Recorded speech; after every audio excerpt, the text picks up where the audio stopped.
Welcome to the Money and Flow podcast, where avocado toast and stocks meet. Did you know that women and women of color don't talk that much about money? And did you also know that the health and wellness community is a $600 billion business? And did you also know that women aren't in the forefront when it comes to decision making with our health and wealth? We're here to change that. This is the first podcast that focuses on wellness and money. This podcast is targeted for women and women of color, specifically in their 20s and 30s. And without further ado, your host, Eugenie George.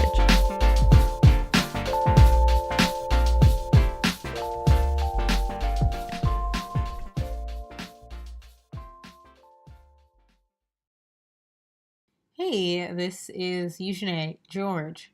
Super excited to be here. A little under the weather, but I am slowly recovering.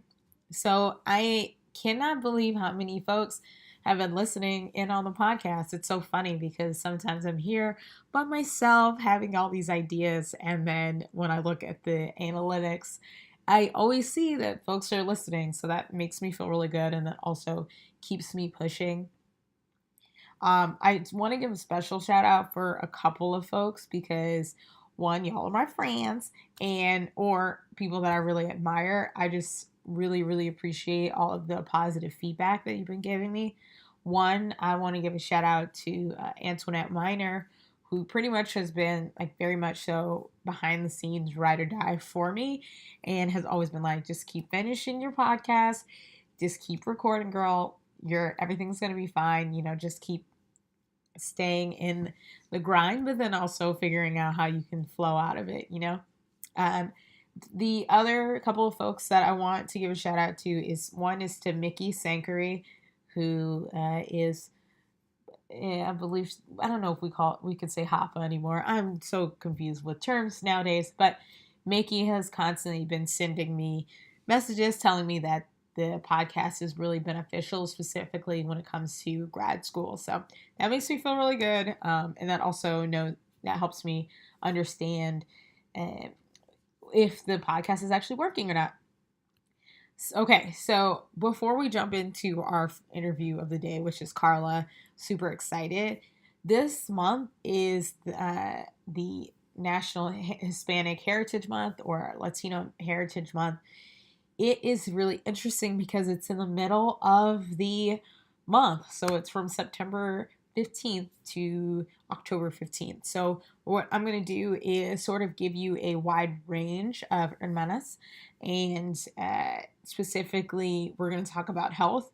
So I have this great, basically become your own CFO, which is Carla. I'm going to have someone Heidi, who is literally doing something completely different, which helps us activate our flow, which is called a clit sit meditation, which is crazy that there is something like that out there, but she's doing a lot more of helping folks with healing, helping entrepreneurs with sexual trauma. So that's going to be really interesting. And I believe it's still TBD, but a buddy of mine, Ava Maria, is going to be talking about health coaching and what that is. So I'm really going to make sure that I tackle and talk about money, wellness, as well as meditation when it comes to our hermanas. Also, if you know of anyone who is Latinx, Latina, and is really crushing the game when it comes to money, I'm kind of giving a hint to Brittany Castro. I'm calling that in. But if you know of anyone who is Latina that is really helping women when it comes to their money, please do not hesitate to send in DM me at Money and Flow Podcast on our Instagram page. You could also DM or message me or email me on moneyandflowpodcast@gmail. All right. So without further ado, I really enjoyed this interview with Carla. She's very type A, and I can be very type A sometimes. So actually, most of the time I'm very type A. So it's probably the most thorough interview you're probably going to hear. Very succinct. And without further ado, here's Carla. Hey, welcome to the Money and Flow podcast, Carla. Very happy to see you. Thank you for having me. Really appreciate the invite. Yes, yes, it is our Hermanas series, so I'm very excited to learn about your company. Now, you started the Wealth and Worth Within, which I love that. That's a very Thank you. powerful, impactful business name. But can you tell us a little bit more about how you started your money story? Yeah, so hola hermanas, since it is the hermanas episode anyways. Yeah, my money story really started when I was a kid. I have a mom who's an accountant CPA, so you could just imagine what it's like to grow in a household like that. We actually did talk about money a lot. We would go shopping and she would make me calculate discounts, and I remember just getting, money and saving it away. So it was always really good about saving the money for the future or to buy something, bigger that I wanted, because the basics were provided, but anything additional I had to purchase myself, right? Like the name Right. brand jeans and like the cool backpack, whatever it is, had to come out of me doing odd jobs here and there. So I feel like I've always been an entrepreneur. And then later in life, I became a mother about 2 years ago. I have a 2 year old that I just love to pieces and I love to spend more time with him. And so I've been in corporate finance for about 6 years now. And I felt it was time to go pursue my passion or just kind of pivot to create something that I'm very passionate about that I could share with others and kind of help them in their journey to learning about finance, which is something that not a lot of people talk about. They don't teach in Mhm. school, and a lot of people get in trouble with really quickly when they become adults and go out to the real world. And so part of what I do at Wealth and Worth Within is I help educate people on personal finance, especially business owners, because I do CFO, virtual CFO consulting Mhm. services as well, because I Gotcha. like to take my corporate experience and apply it to their businesses to make sure they're profitable. Because what is that with people not getting paid, right? Right. We want to change that and make sure that whoever is chasing their passions is also getting paid and sustaining themselves through that passion of theirs. Gotcha, gotcha. So you were the CFO, meaning like you go in and when you look at someone's business, you're like, I'm going to be their financial officer, and I'm going to look and see where they could save money. Is that correct? Absolutely. We'll assess all the expenses, make sure, money's flowing in the right places, make sure they don't run out of money because cash Right. flow is a big issue, especially when it comes to small and medium-sized businesses. And I'm just an augmentation of their team. They don't Hmm. need a full-time CFO. They don't need to hire someone on payroll to do this kind of work yet because they're still small. So I take that outsourced work for them and I work with them on a monthly retainer or an hourly basis to help with those financial questions and that path they're trying to craft from a finance perspective. Gotcha, gotcha. Okay, that makes sense. Now, you said you had a bunch of odd jobs. When you, so I'm very curious because I remember I told someone the other day, I was like, "What's your oddest job that you've had?" And I think they said like a movie theater. They worked in. I said that's not really odd. I had one job where I babysat someone who was an Mm-hmm. adult who Oh, had like Alzheimer's, and she thought or like dementia, and so she thought I was going to poison her, and I was like 15. It oh was well, pretty, that's hardcore. it That's was much very, more than I did. it was ridiculous. She looked at me with these eyes like something's wrong with you. You're gonna kill me. Which I That's mean, fascinating. yeah, No, but that, nothing like that. okay, okay, I did do babysitting, which was the standard, right? High school type right. job. Hmm. And then I did math tutoring because I was really good at math. And Okay. there was a lot of people out there that were struggling with it. And so their moms would come to me and be like, can you just please teach my son? And I'd be like, sure, why not?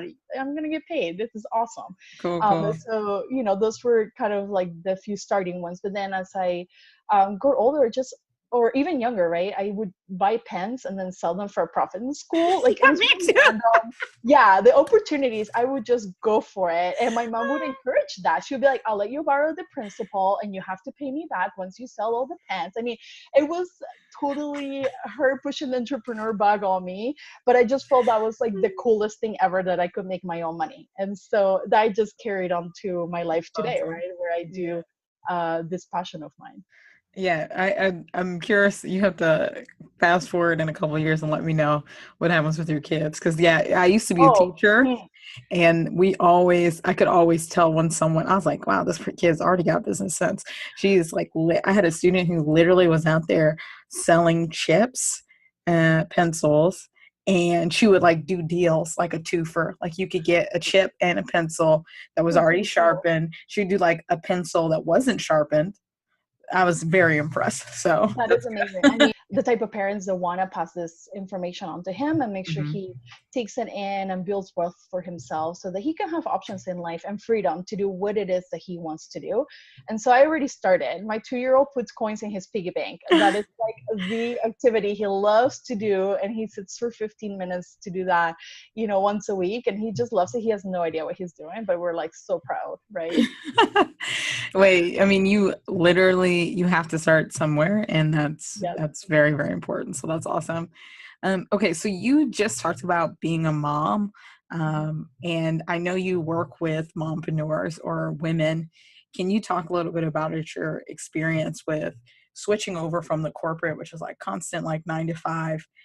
You get a paycheck, you do this, to becoming your own business owner and what that looks like.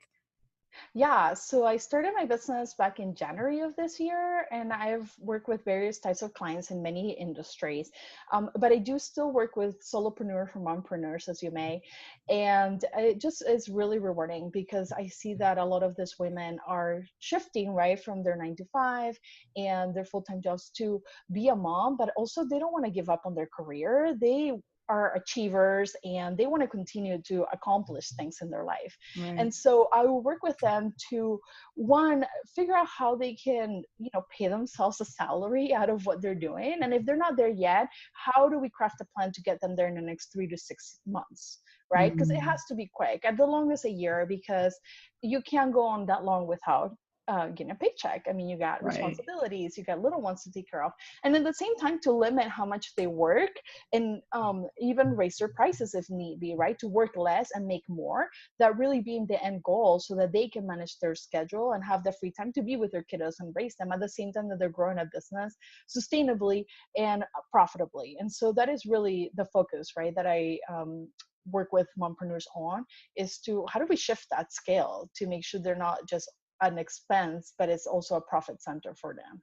Right. So could you give me an example for that? Like, I'm in my mind, I'm thinking, um, so I just had a kid, and Mhm. I'm trying to like, what is that play, beach body or something? Like, started a little beach body experience where I'm working and I'm putting money into this beach body thing. I'm paying to do all the seminars and stuff like that.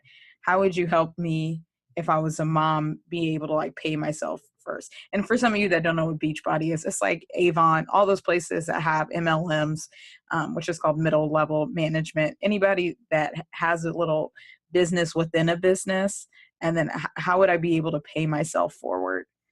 Yeah, so first you gotta make sure you understand who your target client is, who what they call an avatar, and that is defining who you're speaking to make Mhm. sure you know what that target available market is for your Okay. business, right? So that you can have all the language on your website, all the information around your business targeting a specific demographic. You don't want to target everyone because then you're too broad and nobody wants to talk to you. You Right. gotta niche down and narrow to the audience that you're speaking to, that you kind of, you're putting yourself in their shoes and seeing like, oh, from my perspective, they have this problem and there's this person coming to fix that problem. And so that's Okay. going to be you.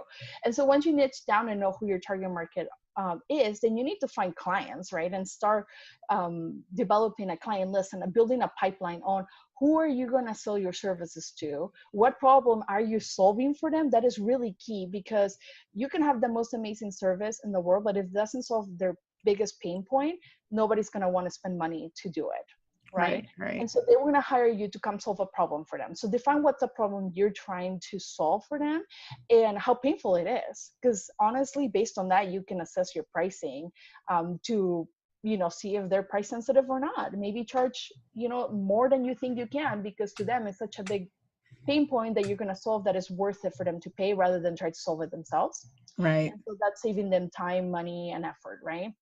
And so Right. they'll hire you once you have a pipeline and kind of your ratio of every 10 prospects I can close to clients, then more or less what your closure ratio is going to be for your business moving forward. So then you figure out how many clients do I need, paying how much a month, so that you can hit your monthly targeted revenue. Once you have that, let's say that is $4,000 a month. Okay. Out of that amount now that you have predicted is going to be what you're going to target, your goal, let's say, you're going to break it down into pieces. So you're going to use a percentage of that to cover your taxes. So that's around 20-25% of what you make needs to be put aside for when that tax bill comes later down the road. Right. So if I had a business, I was making $40,000, then I would use my calculator, and then I know we're like, y'all are like, what? But I have done that where I'm overspent. So you use a calculator and then you multiply by whatever the percentage is. Then that's the money. Do I put it in my personal savings account, or should I put it somewhere else? Oh, I love this question. So no, do not put it in your personal. Ideally, what you've done by now, and if you haven't, this is okay, but I need you to make sure that you pay attention because it's super important. So you need to file an LLC, which you could do through your current state. It's all online. And the reason you file that, it's a limited liability company, is because you're separating your personal from your business. Okay. You don't want people coming after you for your personal assets when you have a business mishap. You want it to stop. And that's what the LLC creates. It creates a shield against your personal assets. Okay. So you have the LLC structure. With that LLC structure, you now can get a business bank account. And so you can walk into the bank and say, hey, I am registered with the state of whichever state you're in, and I would like to open a business account. So they'll ask you for that registration number, and then you can open under your current social ID. So it's not a big deal. You don't need to get an EIN number, but you can if you like. That's an IRS identification number to tie to your business, but that's optional. And then once you have that, then you should filter all business transactions through that business account. That separation of personal and business is key to make sure nobody comes after your personal assets. That's why it's so important. Yeah. So make sure you're not commingling, right? Paying out your personal credit card and using your business account to pay it off, and then charging things to, your personal bank account for business related expenses. So make sure you keep that clean. And then it also helps your bookkeeping. So your bookkeeper will be thankful, and your accountant will be too. When, you're trying to file your taxes and you need to submit your record of transactions, it'll just be so much easier than having to pull two statements for two separate accounts that you can't explain. Right. So just to recap, let me make sure I got this. Yes.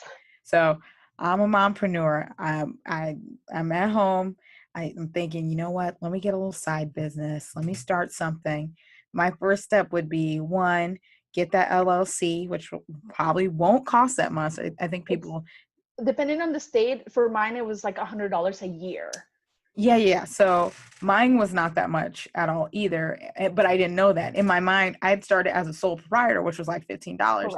But you don't get all the benefits. So I'm a mom, and I'm gonna get my LLC first, and then the next thing I'm gonna do is make sure I open up a separate bank account, and I'm not gonna buy diapers using my LLC business bank account.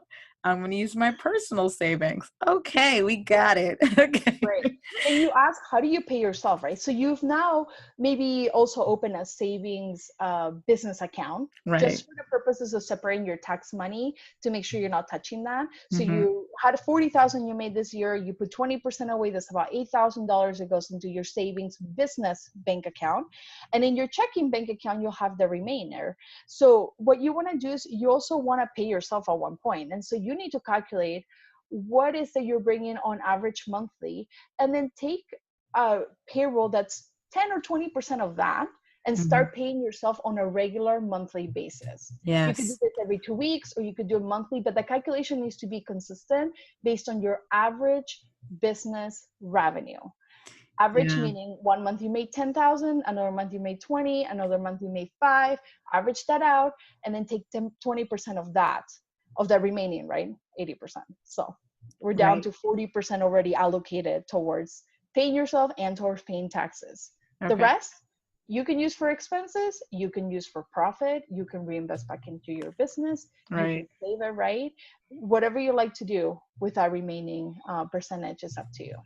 Okay. I love this because I think what happens, and I think I mean, you could probably speak on this specifically when it comes to women. Sometimes we'll forget to pay ourselves first because we want to like create a community and create all this stuff. So this is very helpful. So I get my LLC, I take my money out, I get put 10 to 20% away for paying myself first because I deserve it. And then the rest I can just use to spend or put back into my business or network, whatever. Yeah. So what happens is by you separating and prioritizing that, what you'll find is that you'll spend less or you'll spend just what's left. And so Right. you're prioritizing you and the taxes as the first order of business rather than the other way around, which is we prioritize all the expenses and then what's left, we try to pay ourselves and that's zero. And so Yes. that's when you get in trouble, right? Yes. And then your expenses will also shrink because there's not much left to spend on. And you will also scrutinize your expenses much more because you're still thinking, if I pay $200 for this course I'm trying to take, is that really worth it to me? What is Right. that going to give me as a return on investment for me paying that $200? Maybe it's going to save me 6 months worth of work. Great.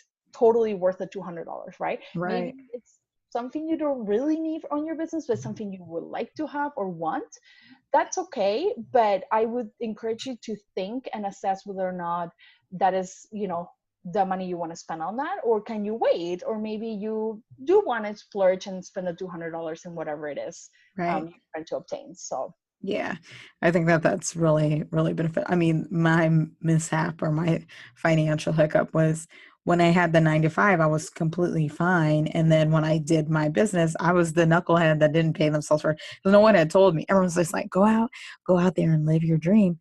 Then I was like hanging out with all these entrepreneurs and forgot the logical side of my brain. And I was spending all this ridiculous money. I mean, I lived in Austin for a bit. And it's like, I love tacos, but I know how to make mom tacos. I'm from California. This is ridiculous.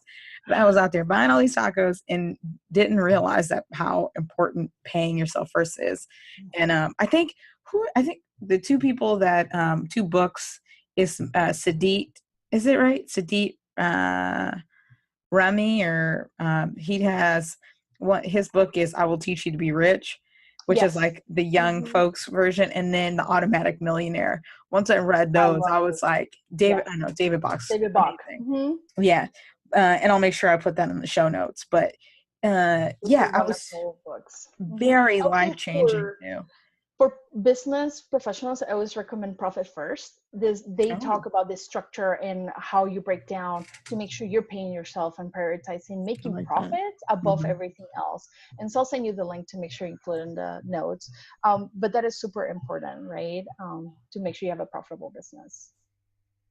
And then, yeah, we forget that financial plan is kind of like an aftermath when we run out of money or we're spending so much out of our personal money to fund our dream and our business, right? And then we're like, oh, wait, I should be making money on this. How do I do that? And that's where people get in trouble. And so I always encourage everyone to just set up a free consultation with me. I'm happy to walk you through what things we can accomplish together, right? To make sure we turn around that equation and it's profit first and not profit last. And if there's anything left, right? Because that doesn't help anyone.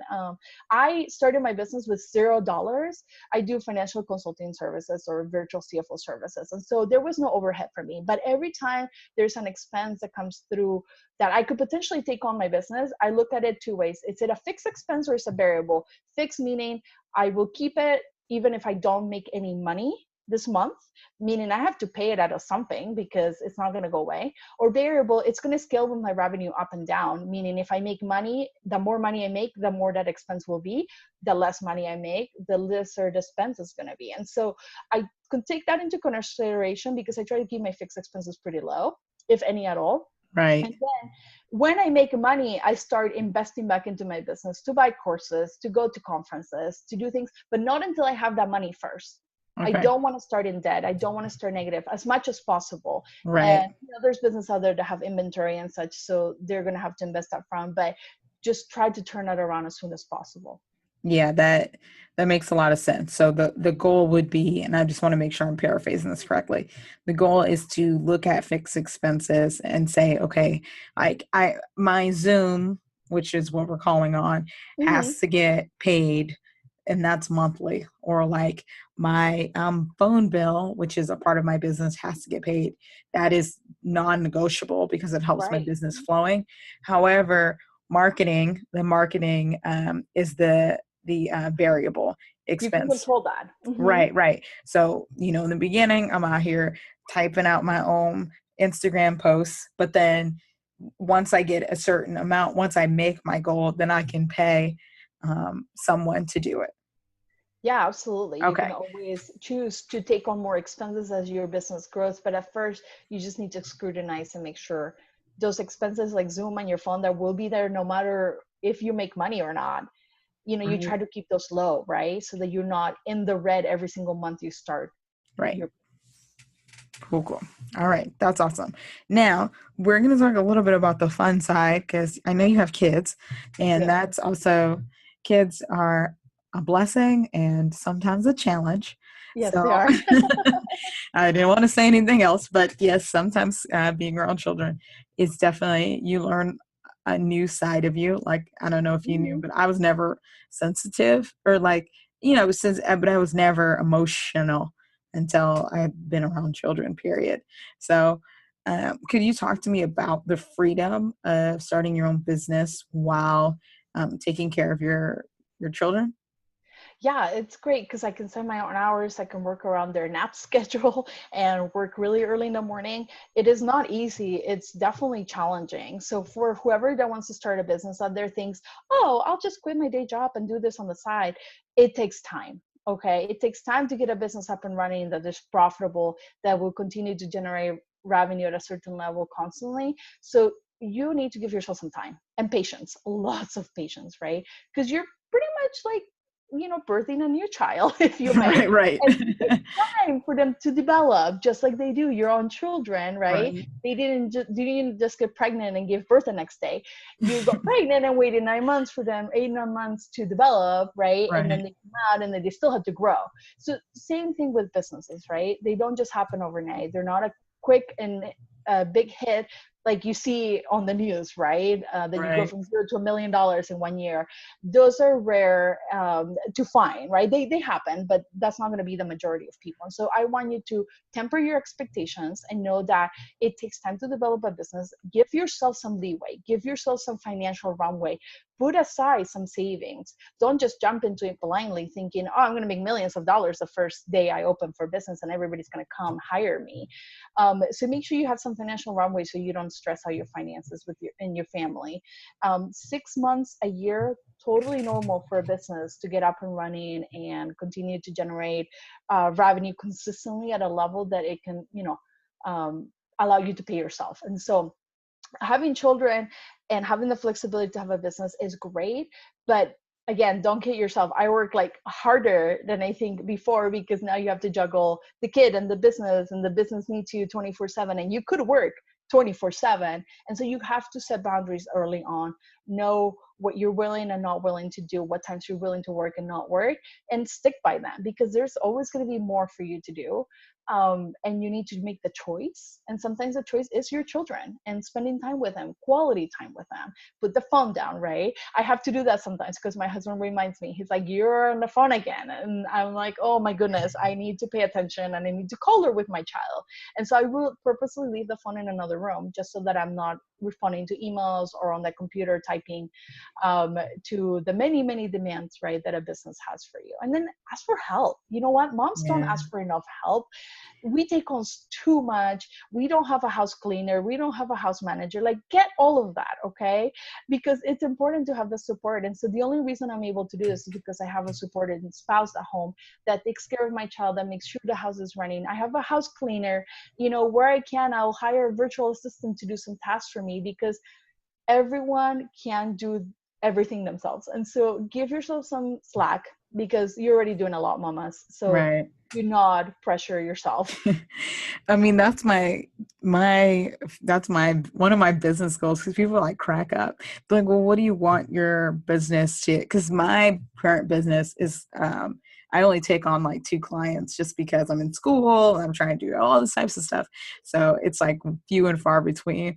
But my clients are helping me with my future cleaning lady. Like I'm just like, or cleaning man. I'm like, That's I can't right. keep cleaning. Because I it's either that can't. or you could use that hour or two to work on your business, right? Right. And so Or you like have choices. chill. Yeah, yeah, yeah. So Or I chill, which is so important. Like if you right. just wanna Oh kick man. back and watch Netflix, it's totally okay to have your clean lady. Yeah. And I always, the dream is to work half as much and make twice as much. Yes. So if you're not striving for that as a business owner, then I'm not sure why you would choose this path otherwise, right? Otherwise, you're working twice as much and making half as much. That doesn't sound great. Yeah. Yeah. So before we get off, there's two really big things that I want to ask you. One, Yes, because you have a business, is yes. there any type of, this is random, but is there any type of insurance that you use to secure your business? Yeah, that's a really good question. I don't because provide financial services, and then part of my contract and disclosure is that I'm not held liable for any insurance claims because it's just advice, and that business owner Mm, is responsible for choosing according to their situation. And so I right, provide right, the consulting and the expertise and the knowledge. At the end of the day, they have the decision making power. I don't. And so therefore I refrain from any liability, but that is clearly stated in my contract before I get started working with anyone. I love that. Yeah. I think I was reading the other day that a couple of people that I know that are personal trainers, they have personal training insurance. And I was like, oh my gosh, that is amazing. Because even if you write down your contract, when it comes to people's bodies and them getting, they say that they fell or something, it says, nope, in this, you sign this. So I think Yeah. it's great that you have at least a contract that's binding. That's I awesome. encourage everyone who does business to have one, even if it's a basic one. Just check Like with on an a piece of attorney. paper. It's worth the time to hire an attorney for an hour to just draft it for you. It's totally worth it what you're going to get because you're going to use it over and over again. But the other thing is that in my contract I also say that I act in good faith to help the business be more profitable, and so they know I'm coming from trying to help them please, Right. not trying to damage their business. So it's a mutual Right. agreement that that's what we're trying to work towards, a common goal. Right. Right. Cool. Cool. So that's the other. And what's one of the things that you do to relax? Oh man, with all the time I have left from being a mom, a business owner, a spouse, and a house, I like to go out dancing. I do Oh, swing awesome. dancing, and so that's kind of my relaxing. I know it's a physical activity, but to me, it's relaxing to be able to express myself, artistically, because I do a lot of Yeah. math stuff with my CFO services. So I gotta use the other side of the brain. No, I 100% yes. Like it is all about like I actually um I'll like sing at least once a week just so I could it's very therapeutic. So I 100% agree. And you have to in order to be always math, you have to be creative too. So, Yeah, and my child pushes a lot of the creativity on me as well, since we do activities together, and yeah, he's very watercoloring. imaginative. So as you wouldn't think a 2-year-old is. So Yes, yes. So where could we find you on the webs? yes, I'm everywhere. So my website is wealthworthwithin.com. You can find me on Facebook at wealthworthwithin, Instagram and Twitter same. So I'm everywhere that you're looking for in social media. Awesome, awesome. Cool, cool. So I'll make sure that we put all the posts of everything that we said on the link. But yeah, thanks so much for joining us. I really appreciate it. I learned a lot today. And then I also learned in terms of myself to make sure that I pay myself first. I was going to remind That's myself that. right. Gotta start with that. Make All that right. priority. Yeah, thanks Thank so you. much. Thanks so much for tuning in. As always, you can message me at Instagram at the Money and Flow Podcast. Or if you'd like to have a request, we would like to get more Hermanas involved. Also, we're going to start our Indigenous people, our Indigenous women's podcast. So super excited about that. So if you know anyone that is helping folks with their health and wealth, please hit us up. You can email me at